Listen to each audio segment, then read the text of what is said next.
The governments they did, the rulership they did, like Syyiduna Uthman ibn Affan, for only Allah subhanahu wa ta'ala and the betterment of people. Not that they had their own ego in play. Oh yeah, I want, it will be a buzz to rule people. It will be a buzz to actually have this protocol of Prime Minister. This is petty things. These are petty things. And from that we can learn from, for example, Sayyidina Uthman radiallahu ta'ala, this fact actually, that this protocol, these things were not in the wildest dreams as well. So if they, Anbiya and Sahaba Ikram and Awliya, they governed also for Allah and for the benefit of people and not for themselves. We go for our prestige, mera naam ban jayega, main MP ban jaunga, main Prime Minister ban jaunga. This main, actually, I is finished. इसलिए कहते हैं अभी कुर्बानी के दिन वो मैं बकरी करती है उसको ज़बा हो जाती है, जो ज़्यादा मैं करती है वो उसी वक्त उसको कहती है इसको तो किनारे लगाओ, ये मैं कर रही है. तो बंदा भी जब मैं करता है, these days are numbered, meaning when I, me and myself are my best friends and no one else is. Me, I, myself, यही उसके best friend है. And its days are numbered, how actually soon they will finish off actually. So just one example from Sayyidina, how their mindset was.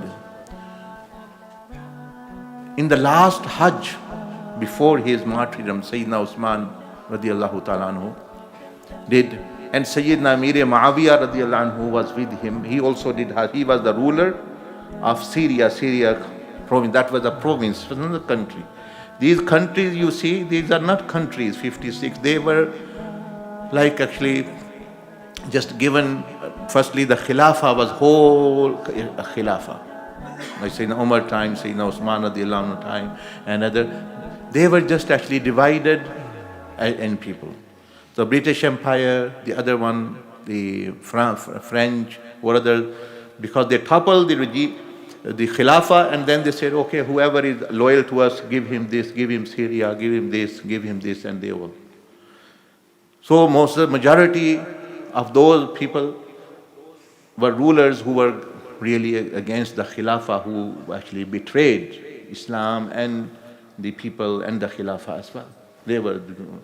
That is why still they are not implementing Islam. That is the basic reason, because they were never meant to be. Otherwise, Hazrat Umar radiallahu anhu, he implemented Islam, Hazrat Usman, Sayyidina Ali, Imam Hassan, and then after kingdoms came, but they also did. Khilafat Usmaniya also had rules implemented, fiqh Hanafi was actually implemented. But when these were given, Bandar Band, jisko kehte hain, 50 say here, there, here you are, they were puppets. So they never liked Islam or anything. So that's why up to now, 50, 60, 70 years ago, they don't want to actually, you may say, implement Islam, because they were never given for that. That's what their deal. Anyway, last Hajj, Sayyidina Uthman radiallahu anhu was such a caliph, living in Medina Sharif, and we went to Cyprus few years ago. There, when we went to Cyprus, there was sea, and we were going to Cyprus, and this, as you know, there is surrounded by sea, but just on the bank of the sea, the waves were coming splashing, and as going back, there was like a tomb, a stone type, a tomb made. We thought it's like to do with the sea, but we went near. It was written that this is the blessed graves of 7 companions who came in the time of Sayyidina Uthman radiallahu ta'ala anhu to propagate Islam in Europe. At that time they came from Arabs to Europe, and they passed away here. That was the, you may say, areas, how vast actually. So just to give you an example, Sayyidina Muawiyah radiallahu anhu, he was a great politician, and actually at that time one of the companions, and ruled with strength and So he, on the last Hajj, he said to just 1 year before the month, he said to Syyiduna Uthman radiallahu ta'ala anhu, that my first proposal is, so he came from Makkah to Medina and then was sitting with Hazrat Uthman because he was one of the you must say governors of Syyiduna Uthman ibn Affan radiallahu anhu. He was a governor in Syria. Hazrat Uthman was the caliph of all the Muslim world. So he said, well, what I have seen here, to me it is him, because he was a great politician and could see things happening. So he said, something is wrong and it will be a great danger for you. If you actually permit, I want to submit a proposal. Sayyidina Amir Muawiyah radiallahu ta'ala said, I want to submit a proposal. What? He said, my first proposal is that you accompany me to Syria, as it is a peaceful there in every aspect. There is no disorder whatsoever. I fear that if disorder suddenly arises, we may not be able to make any arrangements at that time.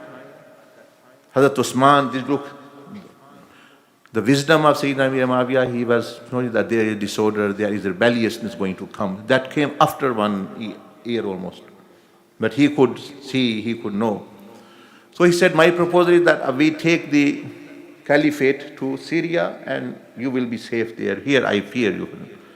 Hazrat Uthman said, I cannot leave the neighborhood of the Holy Prophet sallallahu alaihi wasallam under any circumstance, even if my body is torn into pieces. You see, these people had different mindsets. So he is saying, yeah, I am, okay, thank you for your proposal, but I am living in Madinatul Munawwara. I lived all my life here. I would not leave neighborhood of Rasulullah, because his house was opposite to the house of the Prophet ﷺ. So he said, I won't want to, even my body is torn into pieces, I am not.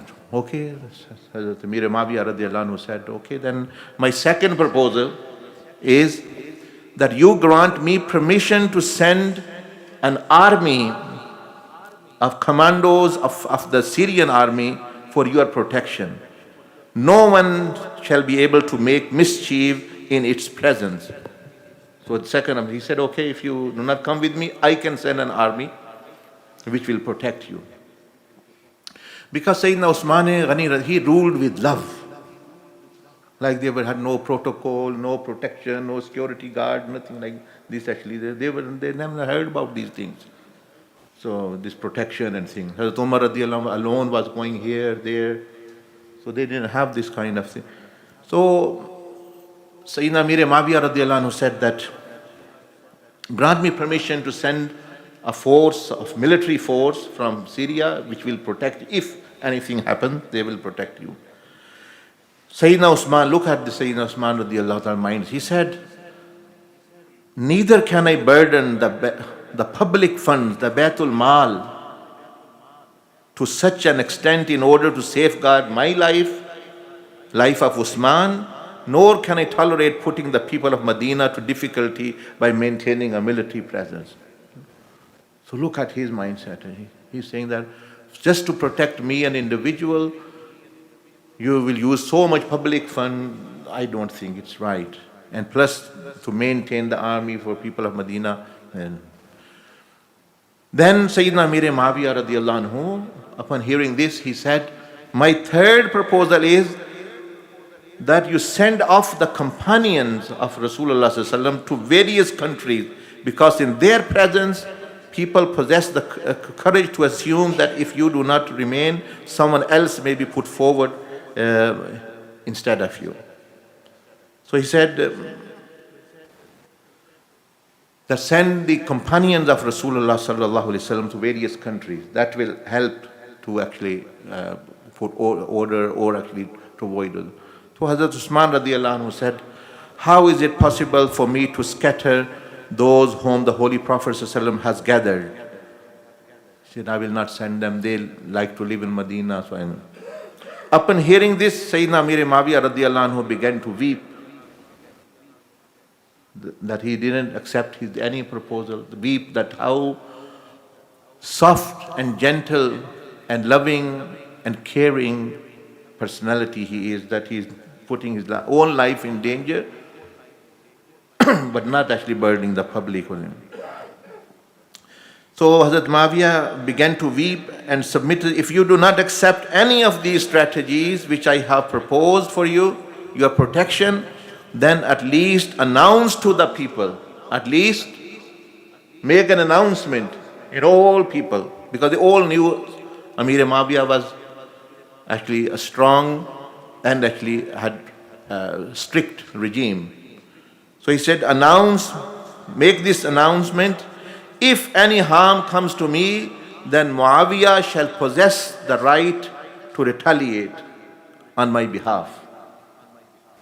Because this will put people in this place as well. Perhaps people shall refrain from making mischief in fear. Hazrat Uthman radiallahu anhu said, he replied, Muawiyah, what is to happen will surely come to pass. I cannot grant this permission since you possess a stern disposition. You have a hard line. People fear you. Hazrat Uthman said to Hazrat Muawiyah that he possessed a stern disposition and may treat the Muslims harshly.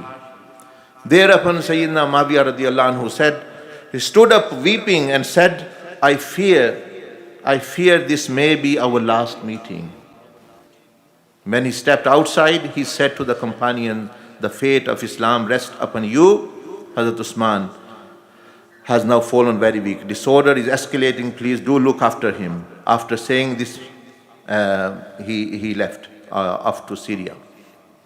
So imagine from this we can also learn the welfare actually which Sayyidina Amir Muawiyah radiallahu anhu offered, and also we can learn how Hazrat Uthman radiallahu ta'ala anhu actually answered and what their mindset was actually.